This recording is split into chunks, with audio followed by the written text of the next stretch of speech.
Hello दोस्तों, आज जानेंगे एलएफटी रिपोर्ट को एकदम बारीकी से कैसे पढ़े। ठीक है, जीरो लेवल से हीरो लेवल तक कैसे पहुंचे, एलएफटी की रिपोर्ट को एकदम बारीकी से पढ़ना सीखते हैं। ठीक है, देखो ये वीडियो देखने के बाद और कोई वीडियो देखने की जरूरत नहीं पड़ेगी आपको, ये मैं गारंटी लेता हूँ। तो इस वीडियो को लास्ट तक जरूर देखना ताकि आप लोग समझ सके कि एलएफटी की रिपोर्ट में डॉक्टर क्या देखते हैं और जिसके हिसाब से ट्रीटमेंट करते हैं। ठीक है, कौन सा पैरामीटर घटेगा तो कौन सा रोग होगा और कौन सा पैरामीटर बढ़ेगा तो कौन सा रोग होगा। आइए इसके बारे में पूरा डिटेल जानते हैं। तो एलिप्टिक रिपोर्ट में सबसे पहले पैरामीटर देखा जाता है सीरम बिलिरुबिन। ठीक है, टोटल बिलिरुबिन की मात्रा और डॉक्टर आपके रिपोर्ट में देखते हैं कि इसकी मात्रा कितनी है। देखो इसकी नॉर्मल रेंज होना चाहिए 0.3 से 1.22 तक। ठीक है, अगर आपके रिपोर्ट में ये इसकी मात्रा बढ़ी हुई दिखाई दे रही है, नहीं टोटल बिलिरुबिन की मात्रा अगर आपके रिपोर्ट में बढ़ी हुई दिखाई दे रही है तो समझ लेना कि आपको जॉन्डिस हुआ है। ठीक है, जिसको आप पीलिया के नाम से जाना जाता है, या फिर आपके लीवर में कोई डैमेज है। उस स्थिति में होता क्या है कि बिलिरुबिन की मात्रा बढ़ जाती है। या फिर तीसरा कारण होता है बाइल डक्ट प्रॉब्लम। ठीक है, अगर आपके बाइल डक्ट हो ना ब्लॉक हो चुकी हो तो उस स्थिति में होता क्या है कि आपका जो टोटल बिलिरुबिन की मात्रा रिपोर्ट में बढ़ा हुआ दिखाई दे सकता है। दूसरा होता है पैरामीटर होता है एसजीपीटी की मात्रा। ठीक है, एसजीपीटी जिसे एएलटी, ठीक है एएलटी के नाम से भी जाना जाता है, इसकी सामान्य मात्रा 7 से 55 होती है। ठीक है, अगर आपके रिपोर्ट में एसजीपीटी की मात्रा बढ़ी हुई दिखाई दे रही है तो समझ लेना कि आपका लीवर डैमेज हो चुका है। ठीक है, और लीवर डैमेज होने का कारण होता है हेपेटाइटिस। ठीक है, एक वायरल इन्फेक्शन है जिसके कारण आपका लीवर डैमेज हो सकता है। या दूसरा कारण क्या होता है फैटी लीवर। ठीक है, आपके लीवर में फैट का जमा हो जाना, उस स्थिति में एसजीपीटी बढ़ा हुआ दिखाई दे सकता है।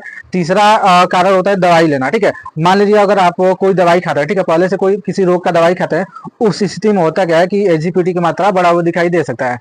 चौथा होता है एल्कोहल। ठीक है, एल्कोहल लेने के कारण, ठीक है एल्कोहल लेने के कारण आपका लीवर डैमेज हो जाता है और एसजीपीटी की मात्रा आपके रिपोर्ट में बढ़ी हुई दिखाई दे सकती है। नेक्स्ट पैरामीटर होता है एसजीओटी। ठीक है, एसजीओटी जिसे एएसटी के नाम से भी जाना जाता है, इसकी सामान्य मात्रा 8 से 48 होती है। ठीक है, अगर आपके रिपोर्ट में एसजीओटी की मात्रा बढ़ा हुआ दिखाई दे रहा है तो समझ लेना कि आपका लीवर डैमेज हो चुका है। या फिर आपका जो हार्ट है ना, हार्ट या मसल्स को इंजरी हुआ है, उस स्थिति में एजीओटी बढ़ सकता है। यानी कि या तो लीवर में दिक्कत होगा या फिर आपके हार्ट के मसल्स में दिक्कत होगा, तब आपके रिपोर्ट में एजीओटी की मात्रा बढ़ी हुई दिखाई दे सकती है।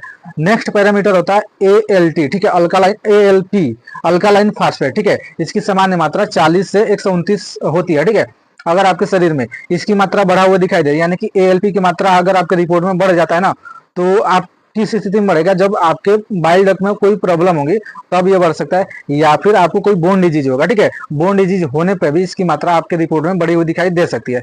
नेक्स्ट पैरामीटर होता है एल्बुमिन। ठीक है, एल्बुमिन होता क्या है, एक प्रकार के प्रोटीन ही होता है, इसकी सामान्य मात्रा 3.5 से 5 ग्राम पर डेसीलीटर होना चाहिए। अगर मान लीजिए आपके रिपोर्ट में इसकी मात्रा कम ना हो रही, ठीक है आपके रिपोर्ट में एल्बुमिन की मात्रा कम होगी तो समझ लेना कि आप का लीवर डैमेज हो चुका है। ठीक है, लीवर डैमेज हो चुका है या फिर आपके शरीर में न्यूट्रिशन की कमी है। ठीक है, उस स्थिति में ये होता क्या है कि एल्बुमिन की मात्रा कम हो जाती है।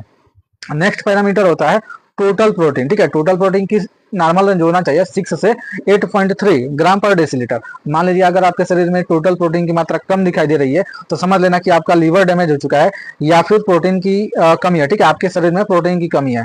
नेक्स्ट और लास्ट पैरामीटर होता है जीजीटी। ठीक है, गामा जीटी टेस्ट। ठीक है, इसकी सामान्य मात्रा 0 से 50 होती है। ठीक है, मान लीजिए अगर आपके शरीर में जीटी यानी कि गामा जीजीटी की मात्रा बढ़ी हुई दिखाई दे रही है तो आप समझ लेना कि जिसका भी रिपोर्ट होगा, ठीक है वो एल्कोहल का सेवन करता होगा। ठीक है, उस स्थिति में ही जीजीटी की मात्रा बढ़ती है। या फिर बाइल डक्ट प्रॉब्लम। ठीक है, अगर आपके शरीर में कोई जो बाइल डक्ट होता है, जो बिलिरुबिन को ले जाता है, बाइल को ले जाता है, वो ब्लॉक हो चुका है, उस स्थिति में जीजीटी टेस्ट बढ़ा हुआ दिखाई दे सकता है। तो ये सारा का सारा पैरामीटर थे और इनकी कमी से कौन सा रोग होता है और बढ़ने से कौन सा रोग होता है, इसके बारे में हमने पूरा डिटेल में जाना। ठीक है, एक बोनस टिप्स देता हूँ। ठीक है, देखो जो एसजीओटी और एसजीपीटी होता है ना, अगर आप मान लीजिए आपके शरीर में, आपके रिपोर्ट में एसजीओटी एसजीपीटी ये सारा का सारा जितना पैरामीटर है वो सारा का सारा पैरामीटर नॉर्मल है। ठीक है, और एसजीओटी की मात्रा बढ़ी हुई दिखाई दे रही है तो जरूरी नहीं है कि आपका सिर्फ लीवर डैमेज है। ठीक है, आपको नेक्स्ट टेस्ट की ओर बढ़ना चाहिए, क्योंकि भाई एसजीओटी की मात्रा सिर्फ लीवर डैमेज के कारण ही नहीं बढ़ता है, ये मसल्स इंजरी, हार्ट के मसल्स इंजरी में भी दिक्कत होने के कारण बढ़ता है। तो आपको सोचना पड़ेगा। ठीक है, नेक्स्ट टेस्ट के बारे में सोचना पड़ेगा और या तो हो सकता है कि लिपिड प्रोफाइल का टेस्ट आपको कराना पड़ेगा या ईसीजी, तो आपको जरूर से सोचना, इस पे विचार करना चाहिए, क्योंकि इसकी मात्रा सिर्फ लिवर डिजीज में नहीं बढ़ती है, बाकी ये सारा का सारा जो पैरामीटर थे लिवर डिजीज में घटते हैं और बढ़ते हैं। वीडियो अच्छी लगी हो तो लाइक कर देना और अपने दोस्तों के पास शेयर कर देना, क्योंकि इतने डीप में जानकारी शायद ही आपको कहीं मिलेगी। तो वीडियो को लाइक करके इसको सेव कर लेना और ज़्यादा से ज़्यादा दोस्तों के पास शेयर कर देना।